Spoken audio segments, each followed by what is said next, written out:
Charla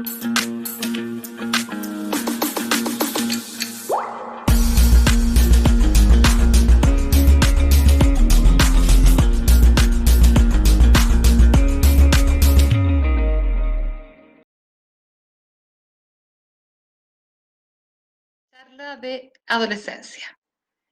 Primero, simplemente recordar que la palabra adolescencia viene del latín adolescens y que significa crecer. ¿Ya? Entonces, cuando ustedes piensen en adolescente, piensen en un organismo, un ser, un individuo que está en crecimiento, que está en un desarrollo. Significa crecer. ¿Ya? Eh, la adolescencia de alguna manera está caracterizada y lo describe muy bien Erik Erikson, que en él está basada este párrafo que está acá, que dice que es un periodo difícil, tormentoso, de mucha vulnerabilidad, o sea, de mucho cambio, de mucha fragilidad, pero también es una etapa de muchas oportunidades y avanzar tanto en los ámbitos físicos, intelectual, moral, social, y que finalmente esto va a llegar o va a desembocar en una nueva organización de la personalidad, y miren lo que dice al final acá, en la conquista de una identidad. O sea, lo que busca todo adolescente sin saberlo en el fondo es tener una identidad propia y sentirse que es él o ella, ¿verdad? Sentirse que ya no es algo como una persona como difusa, que es idéntico a sus hermanos, idéntico a sus padres, idéntico a los amigos, sino que tiene características propias. Tengo un tecito aquí que estoy tomando. Ya. Eh, y la adolescencia se inicia con la pubertad. La pubertad es un término que nos lleva a algo más biológico, ¿cierto? A un contexto más físico. Entonces, este proceso, la pubertad, es un proceso que lleva a la madurez sexual, que en el fondo es la capacidad que tenemos los seres humanos de reproducirnos. Cuando niñas y niños están en la pubertad, sus organismos están aptos para poder reproducirse, para el chico poder, ¿verdad?, tener todos sus órganos sexuales activos y la niña también, por lo tanto pueden procrear y tener hijos o tener hijos. Entonces, claramente, mientras más temprano llega este periodo de la pubertad, más complicado es también, hay mayores riesgos. O sea, una niñita de 11 años que ya es puber y que está madura sexualmente, pero es una niña, cognitivamente todavía es una niña, ¿verdad? Los cambios no surgen de una sola vez, los procesos siempre son traslapados, aparecen ciertos elementos, después aparecen otros, finalmente para tener el proceso completo. Al final de la niñez aparecen cambios biológicos que son muy evidentes y muy observables, ¿cierto? Tanto en niñas como en niños. Los vamos a revisar algunos acá. Y las edades aproximadas son de inicio a los 12 años y término a los 20 años. La adolescencia temprana, cuando hablamos de adolescencia temprana, estamos hablando desde el tránsito, desde la niñez hacia la adolescencia. Y cuando hablamos de la adolescencia posterior, es cuando hablamos de transitar entre la adolescencia a la edad adulta, ¿ya? Eso para que también como que nos ubiquemos en una línea del tiempo. ¿Mm? En las niñas, los cambios físicos que están relacionados a la pubertad pueden aparecer incluso 2 años antes que los varones, que los niños, lo que decía hace un rato. Entonces no es un detalle, o sea, tenemos niñas de 10, 11 años que ya han tenido su primera regla, su primera menstruación, ¿verdad? Y que sus cuerpos empezaron a cambiar y hay un desfase, hay un desajuste, porque el cuerpo, porque está la cosa biológica, ha tenido estos cambios que son muy desde la esfera hormonal, pero todavía en términos psicológicos, cognitivos, afectivos, hay mucho de lo que es la niñez. Entonces hay como una cosa que está desfasada. ¿Cómo vivo eh, mis cambios de madurez sexual? Una cognición y una experiencia interna, subjetiva, afectiva, que aún como que no se corresponde con eso, ¿no? Entonces, eso, bueno, ocurre bastante. Entonces, no es que sea malo, la naturaleza es así y hay personas que empiezan sus cambios antes, pero es importante ahí, ¿verdad?, la contención familiar, la contención, el apoyo de la familia, si hay una hermana mayor, para que esta vivencia sea una vivencia no tan complicada y una vivencia finalmente a la que se puede adaptar la niña. Bueno, la hipófisis, ¿verdad? Que es una glándula que está en zonas centrales del encéfalo, en zonas como más o menos profundas del encéfalo, lo que hace con estos cambios en la pubertad es que empieza a enviar señales, ¿verdad?, a los órganos sexuales. Y estos órganos sexuales eh, empiezan a secretar ciertas hormonas, que son, hay glándulas que, ¿verdad?, que también se activan y empiezan a secretar hormonas. Este hecho se va a relacionar con la interacción de los genes, la salud de la persona y el ambiente. Es decir, todo este proceso en que esta glándula se activa y empieza a mandar señales tiene que ver con una genética propia, con una naturaleza biológica propia, con un ambiente. También uno dice, pero el ambiente, ¿en qué puede influir? Si pensamos que hay ambientes que son tóxicos, que hay ambientes que están cargados de sustancias nocivas o tóxicas, pues estos aspectos pueden verse alterados, pueden verse acelerados o ralentados, digamos, ¿ya? Y finalmente la pubertad es una respuesta a los cambios hormonales.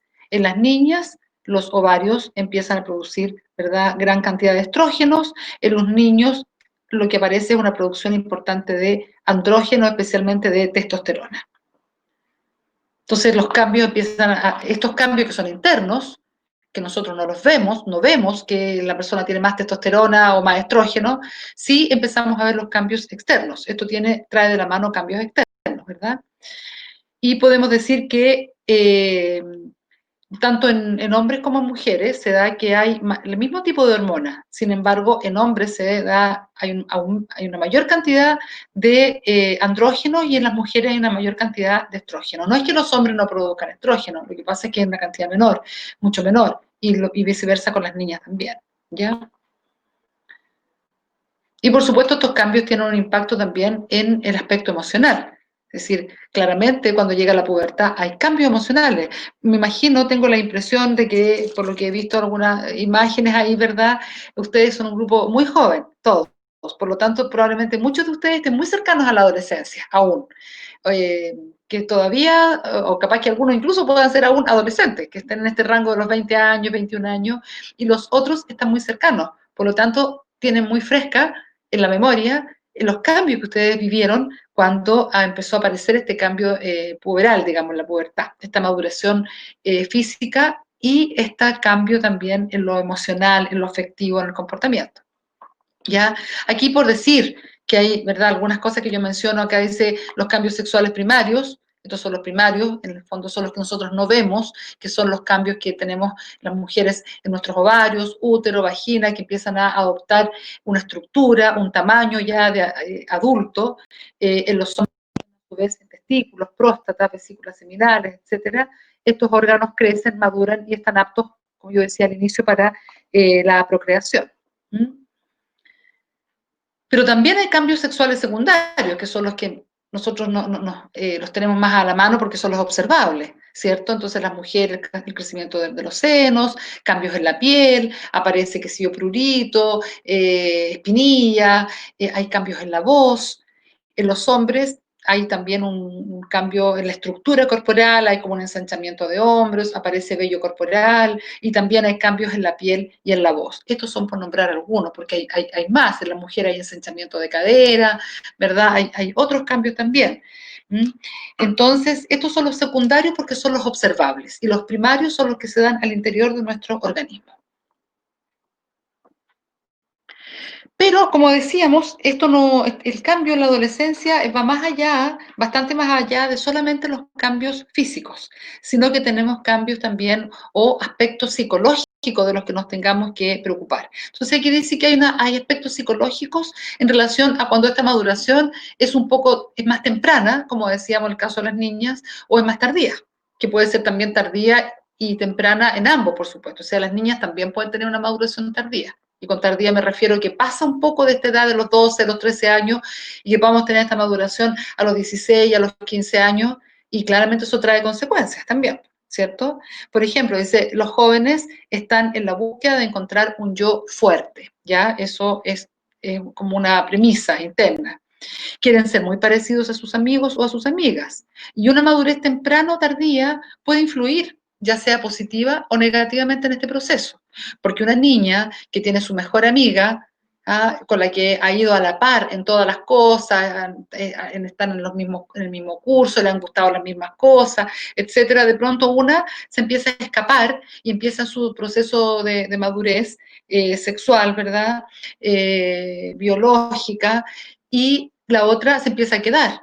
Entonces, a los 14 años, Juanita está convertida en una especie como de mujer, ¿verdad? En el sentido de que su cuerpo se ha desarrollado, está sexualmente activa o preparada para estar activa, y Laurita no, y aún no tiene su primera regla, los cambios corporales no han llegado, entonces esta amistad que había se ve interrumpida de alguna manera porque los intereses empiezan a ser distintos también, porque empieza a haber un cambio psicológico. Lo mismo ocurre, por supuesto, a los hombres, ¿no? Para los dos lados esto funciona de la misma forma.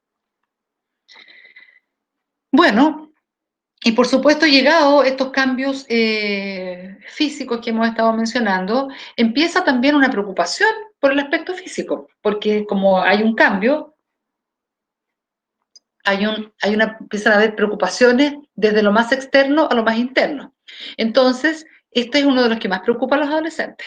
Los adolescentes de ambos sexos están súper atentos al peso, a la complexión física, a la musculatura, a la estatura, a los rasgos faciales, porque la cara cambia también.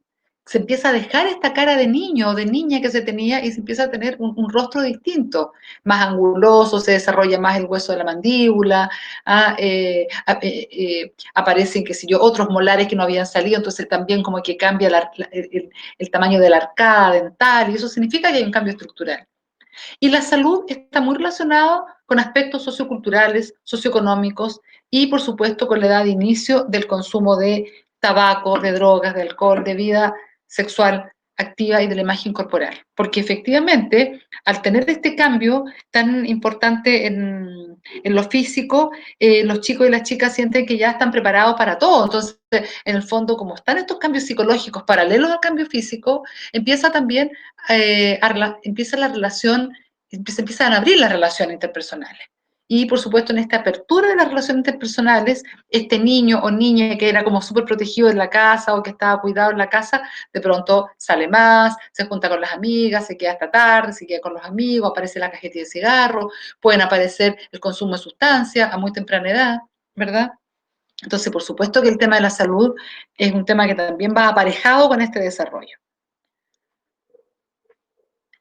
¿Cuáles pueden ser algunos problemas ligados a la imagen corporal, producto de esta excesiva preocupación por el cuerpo, ¿verdad? Claramente vivimos en una sociedad de consumo, vivimos en una sociedad de imagen, donde la imagen es súper importante, donde las altas, flacas y rubias son como el estereotipo, o bueno, las altas, flacas y morenas también, pero donde el prototipo nuestro, por nuestra sociedad, que claramente no tenemos este patrón alto, delgado y rubio, porque tenemos otra origen, tenemos otra idiosincrasia también, empiezan a aparecer estos problemas y estas preocupaciones por la obesidad, aparecen problemas de anorexia muy tempranamente, ¿verdad? Muy tempranamente la anorexia puede aparecer a los 12, a los 13 años, y con consecuencias bastante catastróficas, la bulimia, ¿cierto? Ustedes estos términos los conocen, pero yo solamente les recuerdo que la anorexia es el dejar de comer para estar muy flaca, producto de que hay una percepción alterada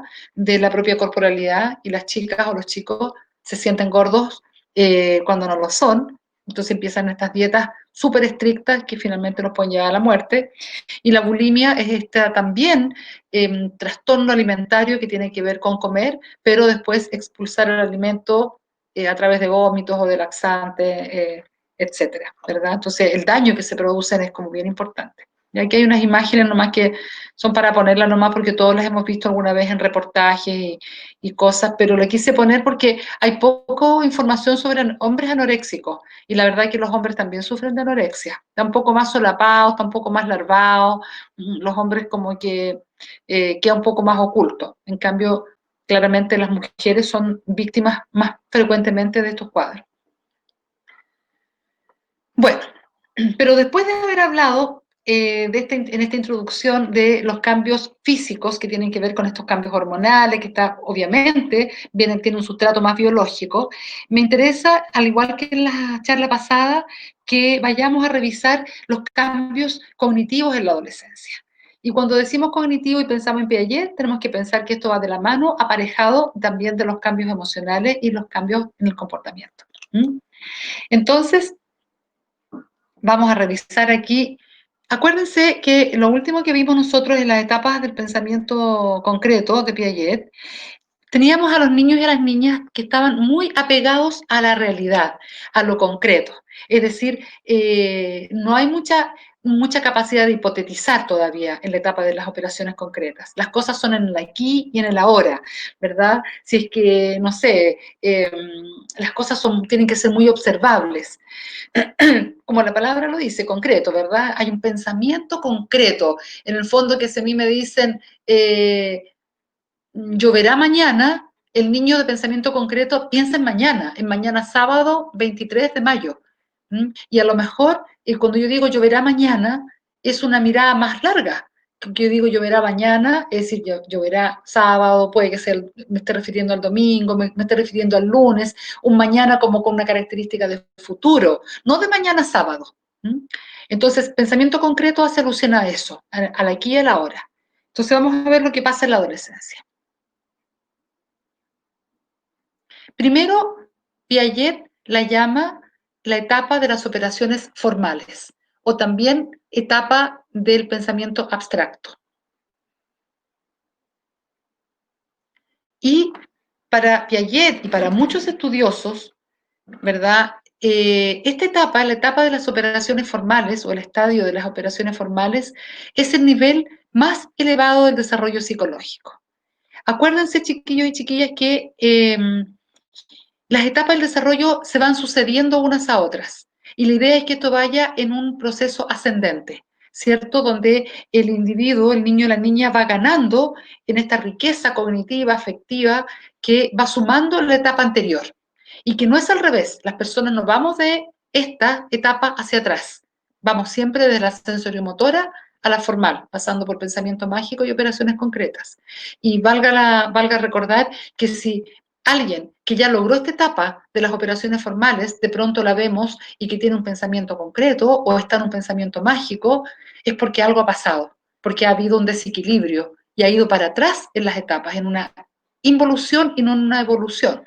Y ese algo que puede pasar puede ser muchas cosas. Puede ser un trauma, puede ser un trastorno depresivo, puede ser un problema de espectro autista, es decir, alguien que tiene un problema, un trastorno del desarrollo, ¿verdad? Tipo TEA del espectro autista. Entonces, porque si no, no nos explicamos de otra forma que alguien que logró las operaciones formales esté en un estadio anterior o se esté comportando temporalmente en un estadio anterior. Ahora, cuando digo trastorno del espectro autista, no quiero que se confunda. Las personas tienen que pertenecen a este grupo, ¿verdad? Que tienen, perdón, que tienen un síndrome del espectro autista, nunca lograron llegar a estas etapas. En el fondo, se quedaron en etapas más anteriores, ¿verdad? Para no confundirlos. Es una etapa, es una nueva forma que la característica que tiene es que hay una nueva forma de manipular la información.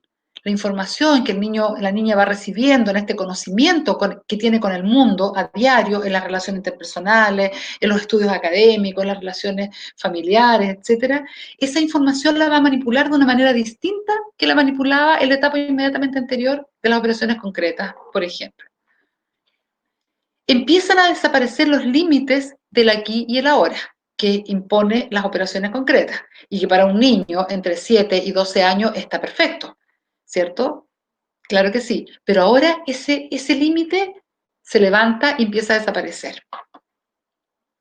Y empieza a aparecer un pensamiento hipotético deductivo, o sea, los jóvenes empiezan a hipotetizar, es decir, a teorizar, a pensar en algo que no necesariamente está presente. Se desliga de lo real, de lo inmediato, para poder edificar a su propia voluntad reflexiones y teorías. Entonces, el adolescente es un teórico por naturaleza, por definición, y crea teorías de todo. No solamente crea teorías respecto a algo puntual que tenga que estudiar, crea teorías acerca de la vida, acerca de lo que está ocurriendo, acerca de lo social, acerca de la relación que tiene con los profesores, acerca del colegio. Entonces, no es poco frecuente, y ustedes por favor revisen su propia historia cuando estaban en el colegio, segundo medio, tercero medio, plenos adolescentes, en que empieza también como toda una disputa, ¿no? Que no me gusta cómo enseña, que acá, que es discriminador, que el colegio es muy realista, porque algo está pasando. Ya no me conformo con lo que tenía, ¿cierto? Estoy mirando más allá, estoy mirando más allá. Y no necesito tener las cosas de cuerpo presente para poder hablar de ellas. Puedo hablar de lo que no está frente a mí, que está solo en teoría. Entonces, este pensamiento, esta capacidad de pensar, de representarme las cosas sin tenerlas acá, en el aquí, en el ahora, es un salto cualitativo. ¿Mm? Ese es el pensamiento abstracto, poder pensar en forma simbólica, en forma metafórica, en algo que se puede representar. Yo me puedo representar la realidad sin tenerla presente.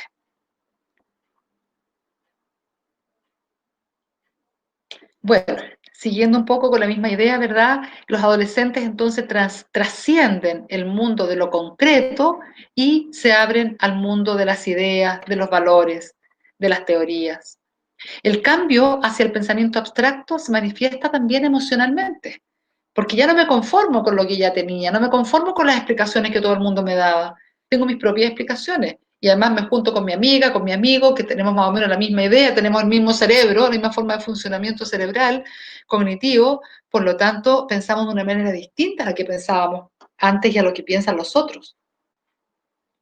Por ejemplo, dice acá, en las etapas de las operaciones concretas, un niño o una niña puede amar a su hermanita, como bien concreto, y odiar a un compañero. En cambio, él o la adolescente, el pensamiento formal, dice ama la solidaridad y odia el maltrato. O sea, es mucho más conceptual, crece en los conceptos, ¿verdad?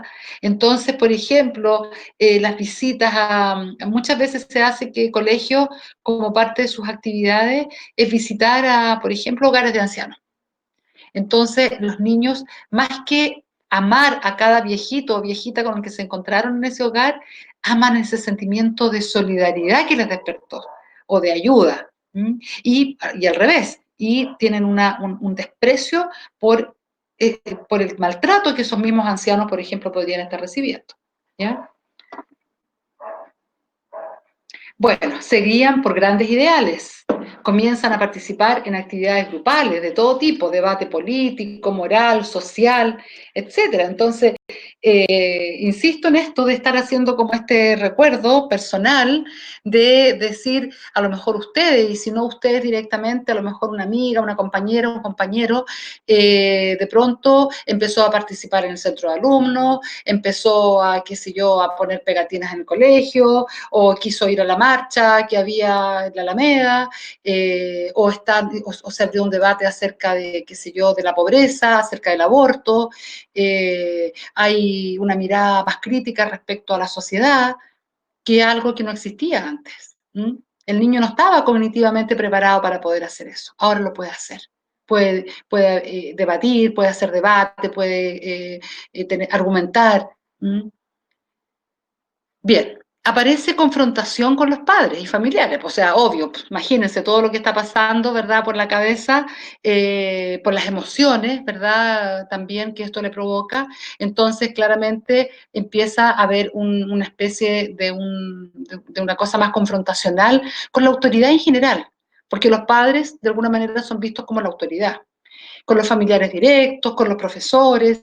Si pensamos en los chicos, por ejemplo, que ustedes visitan en los hogares de esta edad, en esta etapa, seguramente tienen también sus momentos de contradicción y de confrontación con los tíos, con los cuidadores que están a cargo, con las tías. ¿Por qué? Porque hay como una ruptura de las normas, de las cosas que son impuestas. Eh, y, por supuesto, aparecen estas diferentes perspectivas de observar las situaciones.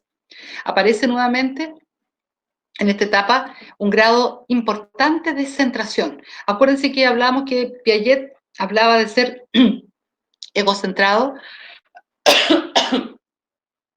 y que significaba que las personas estaban como muy centradas en sí mismos, en sus propias ideas, en sus propias situaciones, pero que en la etapa de las operaciones concretas ese centramiento tendía a desaparecer. Entonces los niños y las niñas estaban mucho más sociables, participaban con la mamá, con el papá, salían, se juntaban con los amigos, jugaban en el pasaje, etc. Pero en esta etapa vuelven a estar muy centrados, entonces son como poco solidarios, están como muy preocupados, poco solidarios no en el sentido que yo acabo de hablar de tener este sentimiento hacia la solidaridad, sino que de repente les cuesta ayudar en la casa y quedan las cosas ahí tiradas y la toalla en el baño, y la mamá, oye, pero la toalla, ya, sí, ya voy, y puede pasar todo el día en la toalla, ¿cierto? ¿Por qué? ¿Por qué? Porque el pensamiento está en sí mismo, en sus propias ideas, en sus propias teorías, entonces la toalla no tiene ninguna importancia, obviamente, ¿cierto? Para la mamá sí. ¿Mm? Eh, y otras características que aparecen es que los adolescentes están mucho más dispuestos a encontrar fallas en la figura de autoridad, tendencia a discutir. Hay también indecisión, hay una suerte de ser indecisos, por eso también son muy influenciables y eso puede transformarse en un problema dependiendo del contexto. Y aparece también un grado importante de autoconciencia, de empezar a ser más autoconsciente de que yo soy distinto o distinta de los otros y de las otras. Estoy luchando por lograr esa identidad.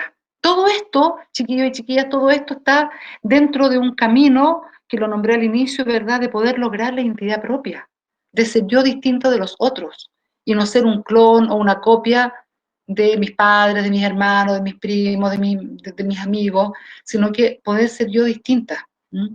Entonces, esa autoconciencia me ayuda en esa búsqueda de esa identidad. En realidad, en relación a la moralidad, todas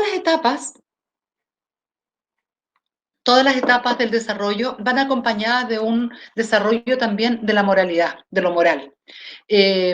Colbert, que está mencionado acá, que es un estudioso y un investigador también teórico de las etapas de la moralidad, diferenció varias. Yo no se las nombré en el PPT anterior porque era muy extenso y ya nos pasamos bastante el tiempo en aquel momento. Pero para cada etapa de las que nosotros vimos, especialmente la etapa del pensamiento mágico y la etapa de las operaciones concretas, para esas etapas también Colbert tiene un nivel de moralidad, donde dice que la moralidad en esas etapas todavía depende mucho de las personas con que se rodea el niño y la niña, porque es muy dependiente en muchos aspectos. Pero cuando pasamos a la adolescencia, esa moralidad también empieza a ser mucho más autónoma, está mucho más en las propias manos del joven y de la joven. ¿Ya? Entonces dice que el bien, por ejemplo, es ser consciente de que la gente tiene una gama de valores y opiniones relativas a un grupo. Entonces esto lo empieza a comprender el adolescente, que las personas podemos tener valores y opiniones diferentes, diversas. Se valora el bienestar de la sociedad, ya como que no solamente estoy mirando a mi familia, sino que hay una mirada que es más amplia, ¿verdad? Entonces eso también es parte de la moralidad que se da en esta etapa, según lo que dice Colbert. La acción está motivada por mantener el respeto de los iguales o de iguales, es decir, como sentirse en justicia con los otros, ¿verdad? Y sentirse que también se está haciendo justo conmigo. El respeto se basa más en la razón que en la emoción. Siempre, por supuesto, hay una emocionalidad que acompaña todo este proceso, pero acá hay una cosa como razonamiento, como razonable. Si yo tengo, el otro también tiene que tener. Y por eso empiezan todos estos enjuiciamientos sociales y no es casual que los movimientos, por ejemplo, estudiantiles, o sea, no los movimientos estudiantiles, los movimientos sociales estén encabezados principalmente por jóvenes, por estudiantes. Por estudiantes de secundaria y por supuesto universitarios, pero principalmente de estudiantiles, escolares. ¿Por qué? Porque están en la etapa donde está como mucho más activa toda esta idea de la justicia social, ¿verdad? Y de esta sensibilidad hacia lo social, y se ve plasmado acá. Entonces esta moralidad tiene que ver con esto, con esta preocupación por el otro también. ¿Mm? Bueno, es importante en este camino del desarrollo cognitivo que les he mencionado, pero quería, digamos, hacer un paréntesis. Hasta esto que hemos hablado hasta este momento, que espero que esté quedando claro, por favor, si hay algo que no está claro, vamos a revisarlo, vamos a hacer un pequeño intervalo al final de este PPT, para que me puedan preguntar. Estamos viendo, ¿verdad?, los cambios cognitivos, morales y afectivos que tiene el joven o la joven en esta etapa de la adolescencia. Lo primero que vimos era los biológicos, después pasamos a este cambio cognitivo, que es tan potente porque se deja lo concreto para ir al mundo de las ideas. Y con todo lo que hemos visto, y este ir al mundo de las ideas implica cambios también en las relaciones interpersonales, porque hay un cuestionamiento permanente. Los adolescentes son cuestionadores. ¿Mm? Y son un poco confrontacionales y son un poco rígidos también. Les cuesta ver la perspectiva del otro. ¿Por qué? Porque están egocentrados. Acuérdense que volvieron a egocentrarse. Entonces, es como que les complica, desde lo cognitivo, ponerse un poco en el lugar de la perspectiva del otro. Hay algo de estar en la propia perspectiva y sentir que esa es la que es valedera, digamos. ¿Ya? Pero además también es bueno hacer referencia a lo que viene ahora, que hay algunos... ¿Qué pasa con el cerebro del adolescente? Bueno, este dibujo solamente para graficar cómo, ¿verdad?, el niño o la niña se va desprendiendo de su mundo de la niñez, pues, justamente, ¿no? Y casi como que queda bien graficado ahí porque este barco volador que se ve por la ventana es como que también se va yendo del mundo del niño, ¿no? Va abandonando todo esto mágico, todo este pensamiento que había, toda esta forma de ser, empieza a alejarse. Y ya lo vamos a ver después en otra lámina por ahí, y que por supuesto que esto genera un cambio importante, y genera una especie de duelo también, ¿no? Dejar la niñez, ¿ah? Que ya los cuentos ya no me provocan lo mismo que cuando los leía cuando tenía 10 años o 8 años, ¿cierto? Me puede seguir gustando el mismo cuento, pero ya lo leo de una manera distinta, pierde como esa magia que tenía, ¿no? Entonces, claro que hay un pequeño duelo también ahí. Dice que entre los 10 y los 12 años ya hubieron otros remodelados cerebrales, pero como estamos en la adolescencia, entre los 10 y los 12 años dice, comienza un remodelado cerebral. Es decir, nuestra estructura cerebral, nuestra estructura neural, empieza a tener ciertos cambios. Y se le conoce también a esto como que existe una poda neuronal, es decir, como que se recortan ciertas neuronas o ciertas pequeñas redes neuronales que no están teniendo mucha utilidad. Entonces empieza como a esculpirse este cerebro nuevo, y eso significa que hay un cambio a nivel neuronal, y si nosotros pensamos en neuronas, pensamos que hay neurotransmisores que llevan y traen información o activan estos cambios en la información, y eso significa que va a haber un cambio también en lo conductual y en lo emocional. Es decir, se manifiesta de esa forma. Y dice aquí que implica ver a los chiquillos y a las chiquillas como cansados, con menos energía. En muchos casos, a los 13, 14 años, 15 años, vuelven a aparecer miedos que los niños tenían a los 4 años, a los 5 años. ¿Por qué? Porque hay un cambio que está ocurriendo a nivel cerebral y que implica que se eleven ciertos niveles de ciertos neurotransmisores que generan más ansiedad, generan más angustia, en detrimento de otros, que son neurotransmisores que generan más placer. Eso como que bajan un poco el funcionamiento y suben los que generan mayor ansiedad.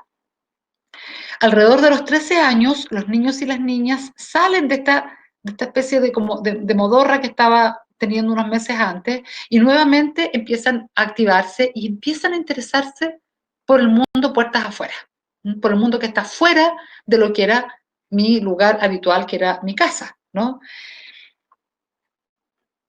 Y hacia los 15 años, dice acá, se observa el cierre de la fase de reconectividad neuronal. Es decir, toda esta reconexión, estas ventanas que había habido en este periodo, tiene un cierre.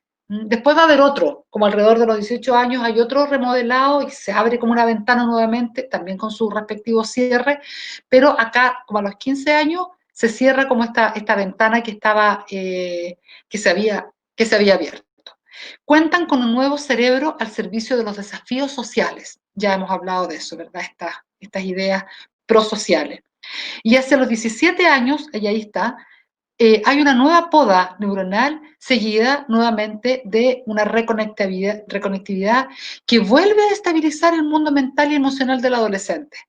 Entonces, nuevamente el temperamento y el ánimo se destabiliza, hay una ansiedad permanente y la percepción de bienestar que se había adquirido entre los 15 y los 17 empieza a ser reemplazada por el sentimiento de bastante angustia, de bastante ansiedad, de disforia. Entonces, si ustedes piensan en un adolescente, cualquiera que sea, algún hermano, alguna hermana, o ustedes se miran para atrás, se van a ver reflejados, es decir, yo anduve angustiado, anduve deprimido, anduve mal, de repente me quería hasta morir, no quería saber nada del mundo, me sentía súper triste, de repente andaba contento, pensé que era bipolar. Algunos chicos me dicen, pero ¿sabes que creo que soy bipolar?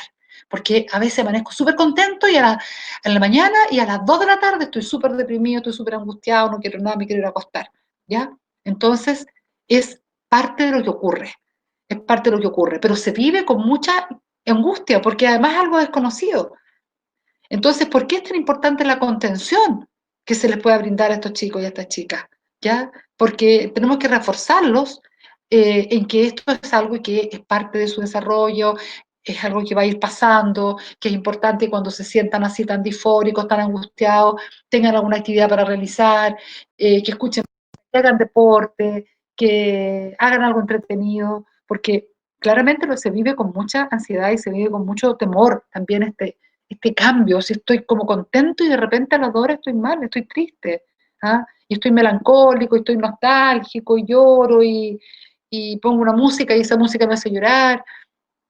Entonces, la contención es muy importante. Y si ustedes piensan en las niñas y niños a los que ustedes tienen acceso, con los que ustedes comparten y apoyan en estas instituciones, de pronto no reciben esa contención. ¿Mm? No la reciben o por lo menos no es tan constante, porque también de repente hay desconocimiento de estas pequeñas cosas. Entonces, el apoyo que ustedes pueden brindar en esa etapa a los chiquillos y a las chiquillas es re importante, como ponerles atención, escucharlos, conversar con ellos. ¿Mm? Bien, por supuesto que junto con todo este cambio cerebral aparecen, ¿verdad?, también cambios en el aspecto. Entonces dice que hay cambios de pelo, hay cambios de look, entonces como que la mamá no puede creerlo cuando el hijo llega con el pelo verde, o se cortó el pelo, no sé de qué tipo, se dejó un moicano, o se hizo un tatuaje. ¿Por qué? Porque también hay una necesidad de parecerse a los otros. Está la búsqueda de la identidad personal, pero sin querer perder al grupo. Entonces me tengo que parecer en algo al grupo. Y si mi amigo todo tiene el pelo morado o verde, yo también quiero tener un mechón verde, ¿cierto? Muchos presentan sensación de una vivencia de vulnerabilidad y estrés en esta etapa. Surge la ambivalencia entre los principios inculcados en la casa, en la familia, y los que están afuera, ¿verdad? Entonces, como que, pucha, me enseñaron esto, pero parece que lo que estoy aprendiendo en el exterior de mi hogar me atrae más también. ¿Mm? Y la llegada a la adultez, o sea, hacia los 20 años, y en algunos adolescentes tardíos esto puede tardarse un par de años más, 22, 23 años, ya se podría entender que los chiquillos y las chiquillas son como dueños del destino, ¿verdad? Porque además aquí se fueron cumpliendo ciertos hitos, además ciertos hitos en la historia del individuo. ¿Cuáles son esos hitos? Salieron del colegio, pensaron en trabajar o en estudiar alguna carrera, eh, dedicarse a algo. Entonces uno como que socialmente hay ciertos hitos que son esperados y las personas los esperan también que ocurran. Entonces, las personas empiezan a sentirse que son más dueños del destino, porque han hecho un recorrido por todas estas etapas del desarrollo, han hecho un recorrido por por esta potenciación que ha tenido su cerebro, su actividad neuronal, su cuerpo está más preparado, y por lo tanto hay cosas que están un poquito más claras hacia el futuro. Entonces, se habla de que aquí empieza la adultez, ¿cierto? A esta etapa se empieza la adultez joven, temprana, por supuesto, porque hay más herramientas para enfrentar la vida. Está la capacidad de optar, de elegir, de mayor autorregulación. Acuérdense cuando decíamos un niño pequeño no se autorregula, necesita que el resto lo regule, necesita que un papá, una mamá, un tío, un cuidador, una abuelita lo regule. Acá el adolescente debe terminar esta etapa con una capacidad de autorregulación. Pero ojo, que pasa por momentos donde está súper desregulado. Entonces ahí están pues, los riesgos de consumo, los riesgos de accidentes, los riesgos de prostitución. Hay una serie de elementos, ¿verdad?, que están ahí dando vueltas alrededor de los jóvenes y que son peligrosos, por supuesto. Pero debiera esto concluir con esta mayor y mejor capacidad de autorregularse a sí mismos.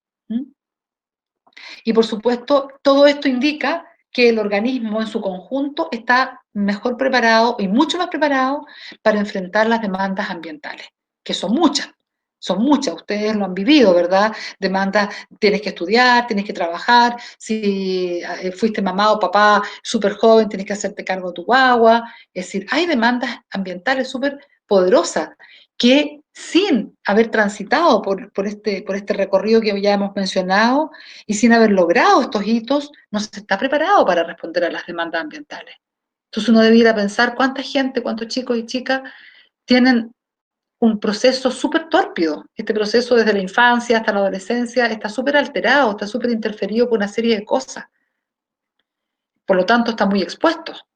Está muy expuesto a que estas demandas ambientales eh, no poder con ellas en el fondo, no poder responder a ellas adecuadamente. Entonces, los caminos para responder, porque hay que responder, pueden ser muchos. Entonces uno puede pensar en delincuencia, puede pensar en consumo abusivo de sustancias.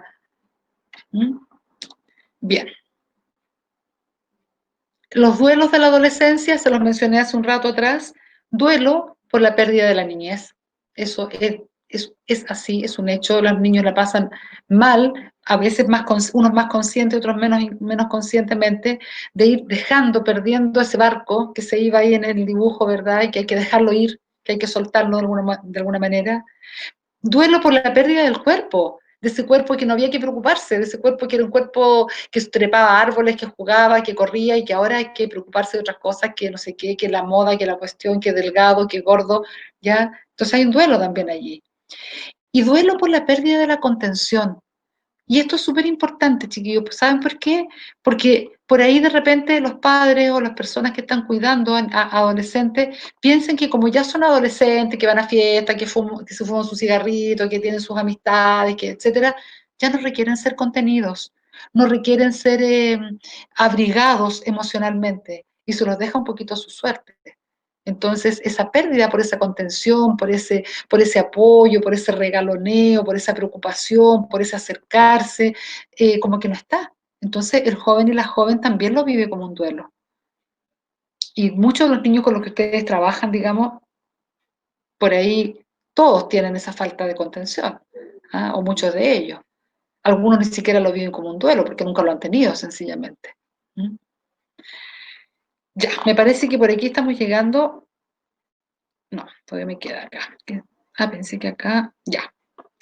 ¿Alguien quiere hacer alguna pregunta en este momento, antes de pasar como a la relación con los padres, desde todo lo que hemos visto? ¿Algún comentario, algo que les surja?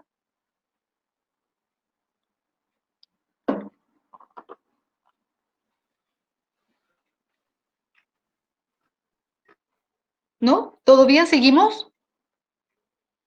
Seguimos nomás. Ya, perfecto. Entonces, vamos a hablar un poquitito de los adolescentes y la relación con los padres. Tenemos que pensar que este PPT, esta clase, digamos, esta charla, está hecha pensando en adolescentes en condiciones comunes, en condiciones ordinarias, ¿cierto? En el sentido de chicos y chicas que viven con su papá, con su mamá, o con uno de los dos, o con una abuelita, ya, pero que de alguna manera han tenido una estructura familiar más o menos formal, de alguna manera, más o menos común, que es diferente a lo que ustedes ven en estos centros, donde no han tenido esta experiencia común, o si la tuvieron por algunos años y después también eso se alteró. Entonces tenemos que también ir haciendo ese interjuego de ir escuchando esto e ir pensando, haciendo la relación en qué pasa con nuestros niños, con los niños que ustedes ven. Entonces, primero, y por ahí lo habíamos dicho anteriormente también, la relación de los adolescentes con sus padres se caracteriza en muchos aspectos porque es una relación ambivalente. Son dependientes todavía en muchos aspectos, pero quieren su independencia, ¿cierto? Luchan por su independencia, por lo tanto, ahí ya hay una fricción. Por parte de los padres, muchas veces los padres entregan mensajes dobles, y eso ayuda a que se genere más tensión entre ambas partes. Pero termina siendo un conflicto todavía más o menos dentro de lo normal.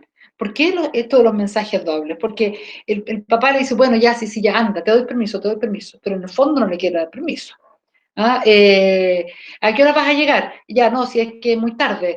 Bueno, ya, ya, pero llega a esa hora, pero tampoco el papá quiere que llegue a esa hora, o la mamá, ¿ya?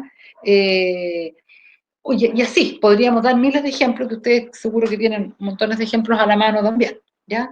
Entonces esos mensajes dobles generan cierta inquietud también, porque el chiquillo o la chiquilla se da cuenta que hay un mensaje doble, ¿ah? Se da cuenta que le están dando permiso, pero que no le quieren dar. ¿Ah? Entonces genera también como una molestia en la interacción.